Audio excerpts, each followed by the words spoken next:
محترم اساتذہ، آج بچوں نے توئیں کے خاندان کا دوسرا اور آخری حرف سیکھا زوئیں، اس کی ادائیگی سیکھی، اس سے شروع ہونے والے الفاظ بھی سیکھ لیے اور کہانی کے ذریعے ہم نے نئے نئے الفاظوں کا بھی تعارف دے دیا۔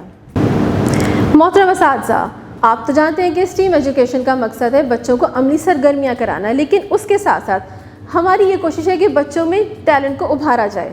اس کے لیے اب میں آپ کو بتاؤں گی کہ آپ نے بچوں کو سائنس، ٹیکنالوجی، انجینئرنگ اور ریاضی کی کون کون سی سرگرمیاں کروانی ہیں۔ سب سے پہلے سائنس میں آپ نے طلبہ کو دوپہر کے کھانے کا تعارف دیتے ہوئے یہ بتانا ہے کہ دوپہر کے کھانے کے بعد تھوڑا سا آرام کرنا صحت کے لیے بہت ضروری ہوتا ہے۔ ٹیکنالوجی میں QR کوڈ کو اسکین کیجیے اور زوئیں والے الفاظ کی پہچان کرانے میں طلبہ کی رہنمائی کیجیے۔ انجینئرنگ میں پلے ڈو کی مدد سے اپنے ارد گرد زوئیں سے شروع ہونے والی کوئی بھی چیز بنانے میں طلبہ کی رہنمائی کر سکتے ہیں۔ ریاضی میں اوپر دی گئی تصویر میں زوئیں سے شروع ہونے والی چیزوں کی گنتی کروائیے۔ اس کے علاوہ مصوبتوں کا تعارف دیتے ہوئے آپ نے ارکان سازی ضرور کروانی ہے تاکہ بچے 2 حروف سے ایک نیا لفظ بنانا سیکھ لیں۔ جیسے کہ زوئیں کو اگر الف کے ساتھ جوڑ دیا جائے تو کیا بنتا ہے؟ زوئیں الف زا۔ زوئیں کو اگر واو کے ساتھ جوڑ دیں تو زوئیں واو زو۔